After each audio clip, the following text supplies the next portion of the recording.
오늘 본문을 보게 되면 삶의 현장으로 누가 찾아가요? 예수님이 찾아갑니다. 기독교는 무슨 종교냐? 삶의 현장으로 찾아가는 종교다. 예수님께서 제자들을 부르시는데, 베드로를 부르시는데 베드로가 오라 그러지 않고 베드로가 일하고 있는 선착장에 가서, 베드로가 일하고 있는 현장에 가서 베드로를 부르시는 장면입니다. 기독교는 바로 영광의 하나님이 우리의 삶의 자리에 찾아오셔서 우리를 부르시는 종교지요. 그래서 스데반이 이스라엘 역사를 설명을 합니다. 사도행전에. 긴 설교를 통해서 첫 번째 어떻게 들어가냐 하면, 우리 조상 아브라함을 선택할 때 하나님께서 메소포타미아에 가서 우상 장사하고 있는 아브라함을 불러내셨다는 거예요. 그 불러내신 하나님이 뭐예요? 영광의 하나님이다. 아멘. 성경은 말입니다. 하나님이 존귀하신 분이 더럽고 추한 우리들을 찾아오신 거지요. 예수님께서 하늘을 버리시고 이 땅에 인간의 육신의 옷을 입고 가장 낮은 자의 모습으로 오셨지요. 왜 오셨냐? 임마누엘 되기 위해서. 내가 너와 함께하기 위해서. 그래서 기독교는 삶의 현장으로 찾아가는 종교입니다. 전도도 선교도 삶의 현장으로 찾아가는 것이지요. 목장 예배도 삶의 현장으로 찾아가는 예배지요. 그래서 우리가 예수 그리스도의 제자로서 어떻게 해야 되느냐? 삶의 현장으로 좀 찾아가는 그런 믿음으로 좀 성장하면 좋겠다. 할렐루야. 그리고 두 번째, 오늘 본문에서 우리가 또 느끼는 것은 뭐냐면, 예수님이 가르쳐요. 가르쳐. 예수님께서 시몬의 배에 올라가셔서 사람들에게 가르치는데 뭘 가르쳐? 천국 복음을 가르치죠. 우리 기독교는 가르치는 종교입니다. 무식한 종교가 아니에요. 무지가 기독교가 아닙니다. 기독교는 삶의 과정을 추구하는 것이 기독교입니다. 끊임없이 가르쳐요. 근데 예수님의 가르치는 그 동선을 보게 되면 회당에서만 가르친 것이 아니라 산에서도 들에서도 밥을 먹으면서도 모든 곳이 예수님은 가르치는 곳이었어요. 할렐루야. 뭘 가르쳐야 되느냐? 천국 복음을 가르치는 거지요. 세 번째로 본문에서도 보면은 우리 기독교는 무슨 종교냐? 말씀 따라가는 종교입니다. 기독교는 말씀을 따라가는 거예요. 누구의 말씀? 하나님의 말씀을 따라 살아가는 종교가 기독교다.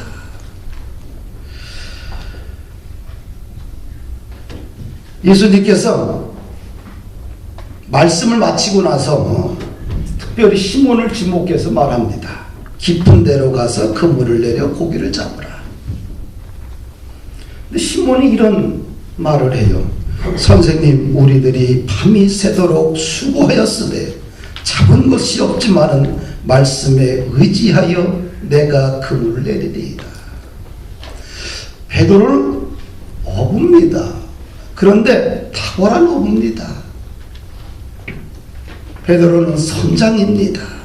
고기를 언제 잡아야 될지 그 상황과 때를 잘 압니다. 예수님의 말씀대로 하면 이 낮에는 고기를 잡을 수가 없습니다. 상식에서 벗어난 말씀을 예수님이 하셨습니다. 그런데 베드로는 순종합니다. 우리가 밤새 고기를 잡았지만 잡은 것이 없습니다. 그러나 당신의 말씀에 의지하여 내가 다시 그물을 내리겠습니다. 라고 순종하잖아요. 이 믿음이 어디서 나왔을까? 말씀에서 나왔습니다. 말씀을 들으면 내 안이 뜨거워집니다. 말씀이 들으면 내 안에 기쁨이, 감사가 회복됩니다. 말씀을 들으면 우울한 불안한 것을 뛰어넘을 수 있는 에너지가 내 안에서 솟아납니다. 아멘. 말씀은 영적인 능력을 우리들에게 주기 때문에 그렇습니다.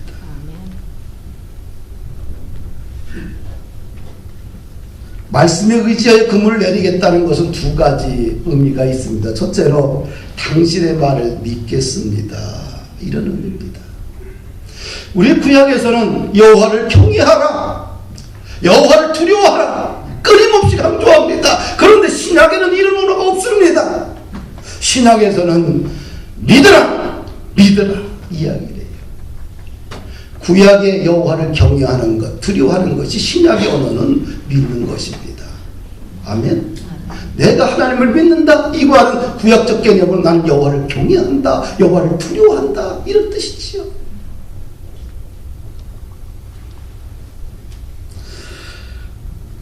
믿음이 베드로의 인생을 완전히 뒤집어 놓습니다. 그의 인생 그 자체의 스케줄을 완전히 뒤집어 버립니다. 믿음이 왜 이렇게 중요하냐?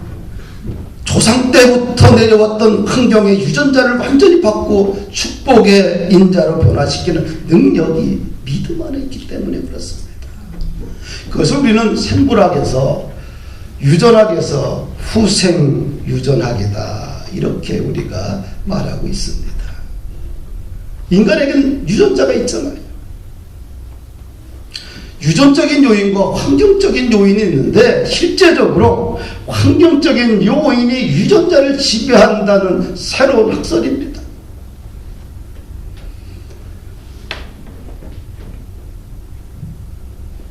이 후생 유전학은 선천적으로 물려받은 유전자보다 더 큰 영향을 우리들의 마음에게 준다는 거예요. 우리가 세포라는 한 덩어리가 있어요.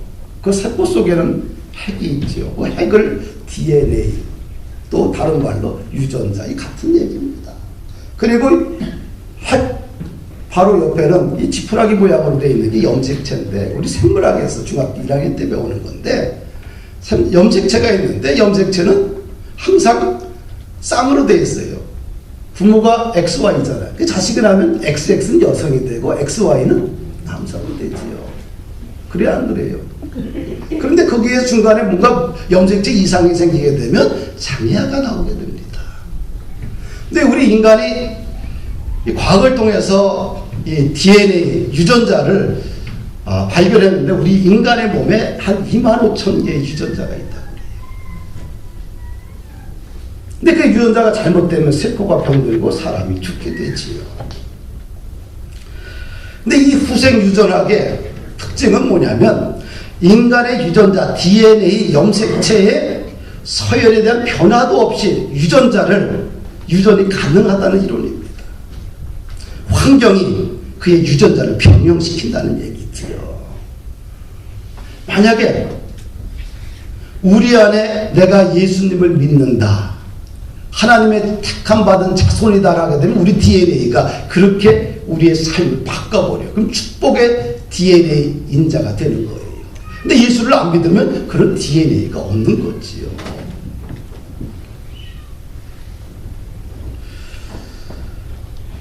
미국에 아주 긍정적인 영향력을 끼쳤던 4대 가문과 미국에 가장 해악을 끼쳤던 4대 가문을 4대까지 연구했어요. 긍정적인 영향을 끼쳤던 부부가 누구냐면 미국의 조나단 에드워드 부부인데, 이 부부는 하나님을 섬기면서 동시에 경건한 부부였습니다. 매일 예배를 드리고 기도하는 가정이었습니다.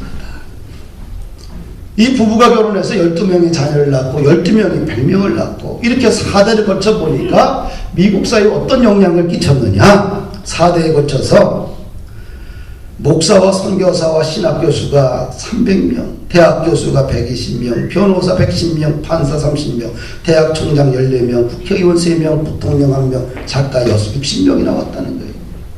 왜? 축복의 가문이 되었다는 거지요. 이렇게 환경을 통한 믿음의 역사는 그 가문을 완전히 축복의 인자로 바꿔준다는 겁니다.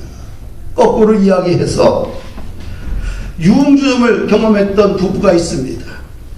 4대에 걸쳐 조사를 해보니까 정신병자, 알코올 중독자가 50명이고 살인자 등등등등등등 그런 추악한 범죄자들로 득실득실거리고 교육을 제대로 받지 못해서 정부 지원금을 받고 살아가는 후손들이 수백 명이었다고 합니다. 우리가 축복의 가문이 되기 위해서는 우리에게 뭐가 있어야 돼요? 믿음이 있어야 돼요. 믿음.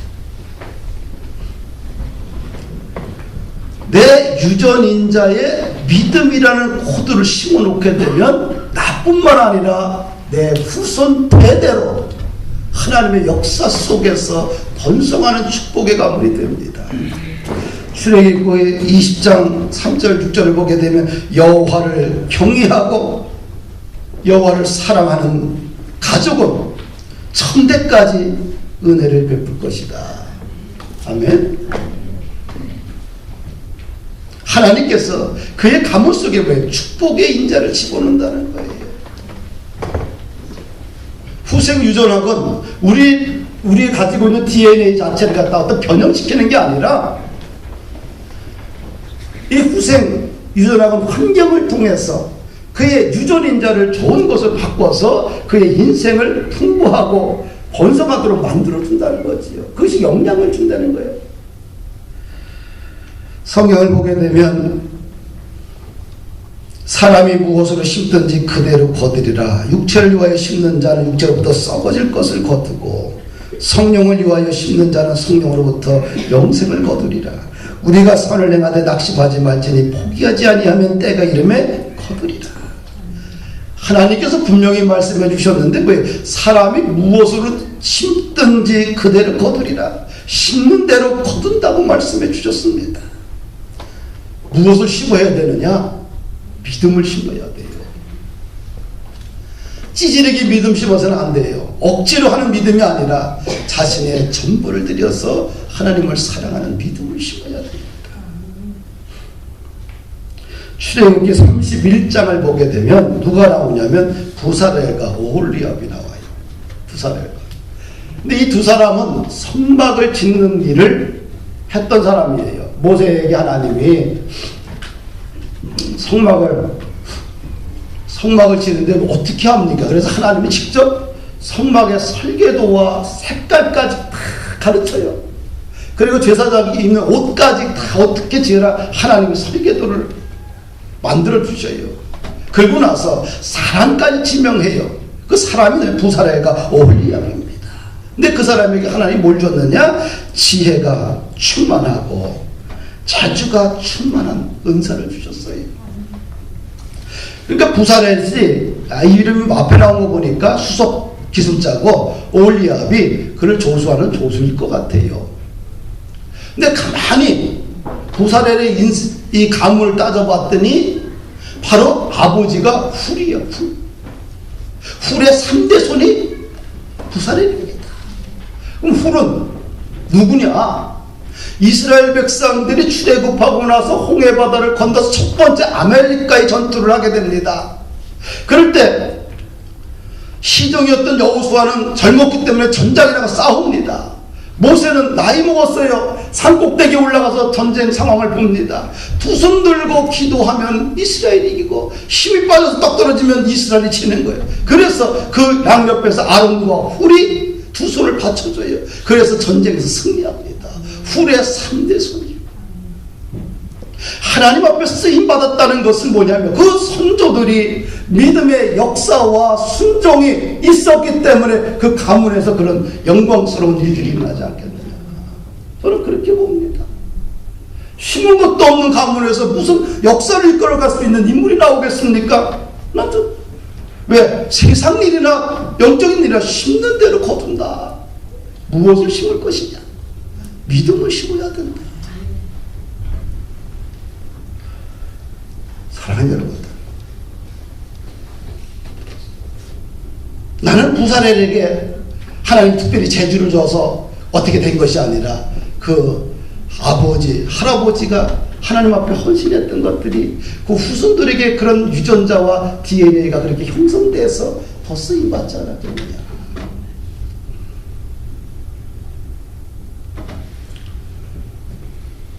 이 본문에서 또 한 가지 우리 베드로의 그 고백을 통해서 느끼는 것은 믿음의 해석이라는 겁니다. 예수님의 말씀을 듣고 어떻게 했어요? 그가 순종했어요. 그럼 내가 내 상식으로 보게 된 낮에 그물을 내려서 고기 잡는 것은 이건 상식이 벗어난 일이면 안 됩니다. 거의 99%는 그렇게 얘기할 거예요. 그런데 베드로는 내 어부의 상식에서는 벗어나지만 그러나 당신의 말씀을 믿고 그냥 그물 내리겠습니다. 이렇게 해석이 중요하다. 해석을 잘했기 때문에 그의 인생에 놀라운 변화가 일어나지 않았느냐. 우리에게 항상 상황은 존재합니다. 상황은 항상 변합니다. 좋을 때도 있고 어려울 때도 있고 나쁠 때도 있고 불리할 때도 있고 유리할 때도 있습니다. 상황은 항상 기준이 변합니다. 우리는 여기서 진리를 통해서 상황을 해석할 것인가, 아니면 상황에 맞춰서 진리를 가지고 해석할 것인가. 상황에 맞춰서 진리를 해석하게 되면 내 속에서 뭐가 춤을 추냐? 불신앙이 춤을 추게 돼요. 진리로 상황을 해석할 때 우리 속에는 진정한 믿음이 자라고 제자로서 살아갈 수가 있어요. 할렐루야. 상황은 변합니다. 항상 이 젊음이 있는 게 아닙니다. 영원하게 내 인생 가운데 항상 좋은 일만 있는 게 아닙니다. 롤러코스터 같이 인생은 변하게 돼 있어요. 그럴 때마다 어떻게 해석해야 되느냐. 상황의 진리를 깨맞춰서는 항상 요동치게 됩니다. 진리가 상황을, 말씀이 상황을 지배할 수 있도록 기준을 정하고 사셔야 돼요. 할렐루야. 나는 이것이 베드로의 탁월함이 아닌가. 우리는 살면서 항상 선택을 강요받을 때가 참 많습니다. 그때 기준이 필요해요. 예수 그리스도의 십자가로 문제를 바라보게 되면 내가 어떻게 결정해야 되는지 판단이 서요. 그리고 나는 삶이 영원한 게 아니라 나는 언젠가 죽는다. 주님 부르시면 죽는다. 우리 인간은 영원한 존재가 아니라 유한한 존재다. 하나님 부르시면 죽는다. 십자가와 나는 죽는다. 이 두 가지를 놓고 우리가 상황 속에서 판단하게 되면 아주 단순하게 선택할 수가 있습니다.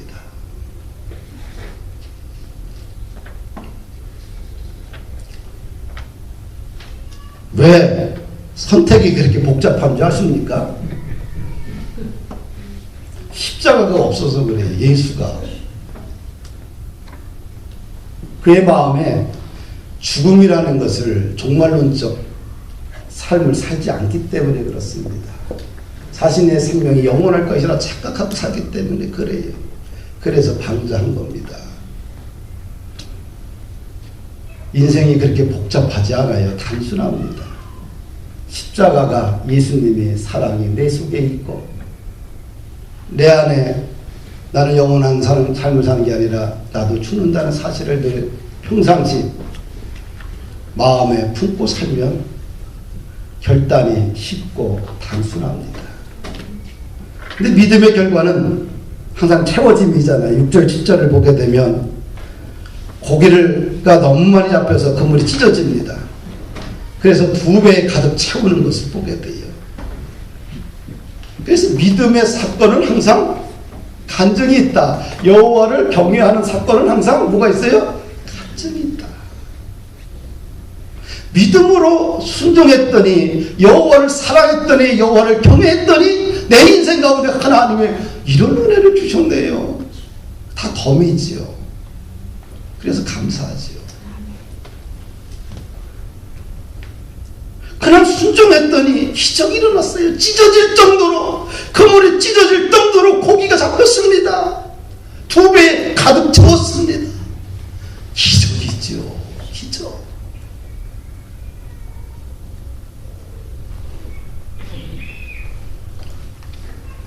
번째 또 하나를 우리가 살펴보면은 베드로의 탁월함이 엿보이는데 절대자 앞에 무릎을 꿇는 것을 보게 됩니다.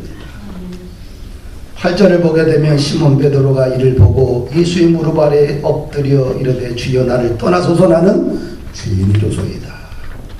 이 겸손, 예수님의 말씀 앞에 능력 앞에 철저하게 자신을 내려놓고 엎드립니다.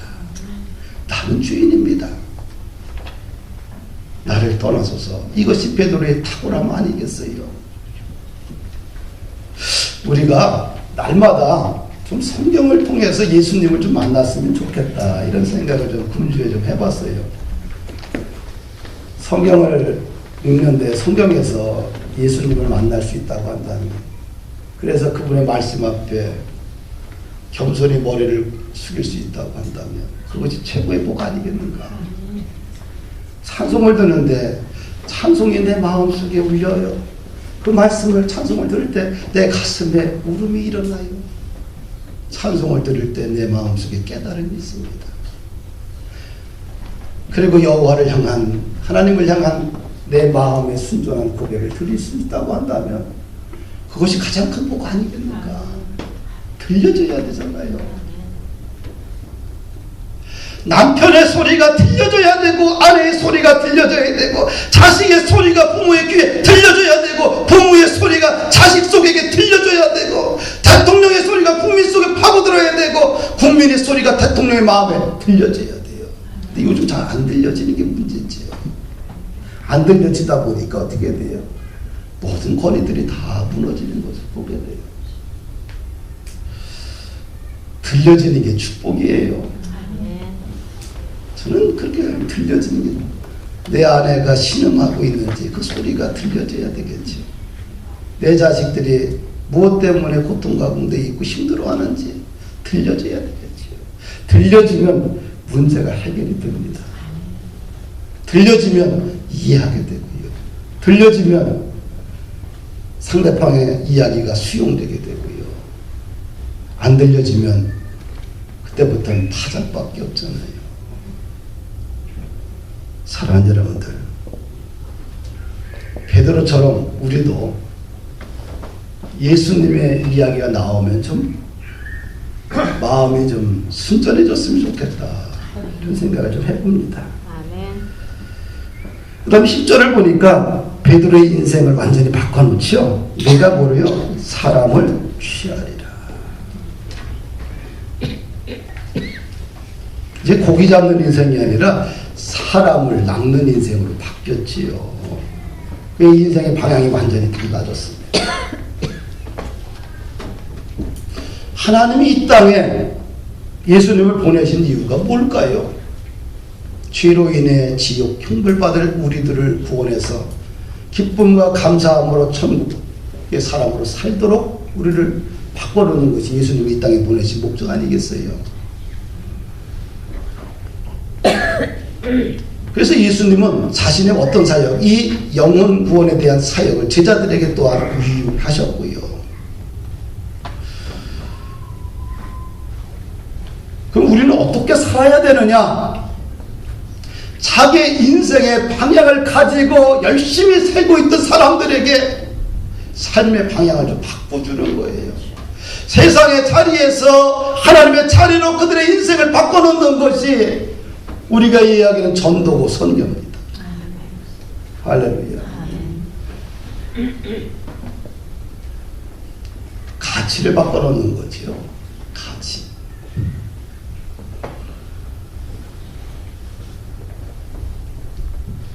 (11절을) 보게 되면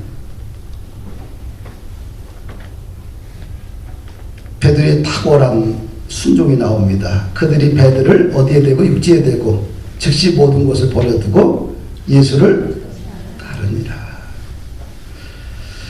예수님의 제자들은 우리가 객관적으로 평가할 때 그리 훌륭한 인물들 별로 없습니다.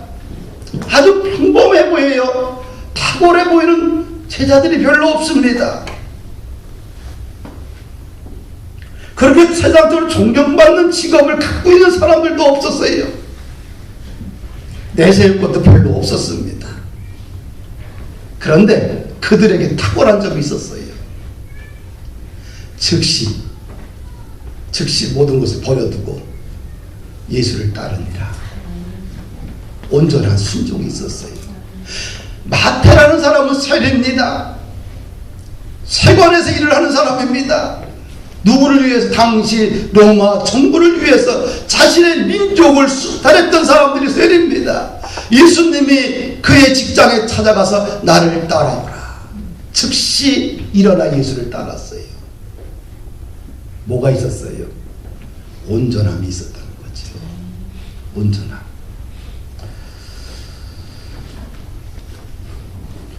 제자의 첫 번째 기준을 우리가 살펴보면 사실은 온전함이 아니겠는가, 저는 그렇게 좀 생각을 해봐요.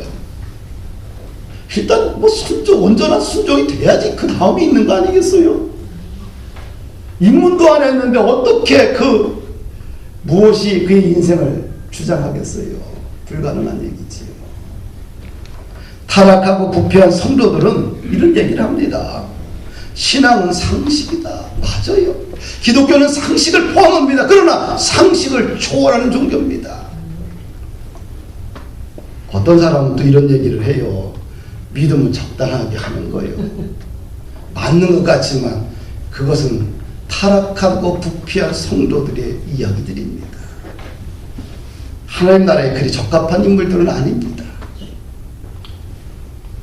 또 어떤 성도들은 신앙이란 합리적인 것이라고 이야기합니다. 합리적인 것이 세상적인 지혜로움은 될 수 있지만 하나님 나라에 적합한 기준은 아니라는 것입니다. 사랑하는 여러분들, 말씀을 마칩니다. 우리에게 하나님께서 믿음의 인자를 주신 건 축복입니다. 내 삶 현재만 축복이 아니라 내 자손 대대로 내 유전자 속에 축복의 유전자를 하나님께서 다 넣어줬기 때문에 나도 잘 되고 내 자식도 손자도 잘 되는 역사가 일어납니다. 이것은 바로 말씀이 우리들에게 주는 DNA. 믿음을 너무 과소평가하지 마세요. 믿어도 되고 안 믿어도 되고 이러다 보면 인생에 변화가 없잖아요. 이왕 믿는 거 확실하게도 믿으면 좋지 않겠느냐. 그래서 우리 교회도 민족도 또 우리 인생들도 좀 완전히 뒤집어 가지고 하나님 앞에 쓰임 받으면 얼마나 좋겠어요. 그렇죠? 네. 그래서 믿음을 잘 심어놓는 그런 축복의 가정들 다 되기를 주의 이름으로 부탁을 드리겠습니다.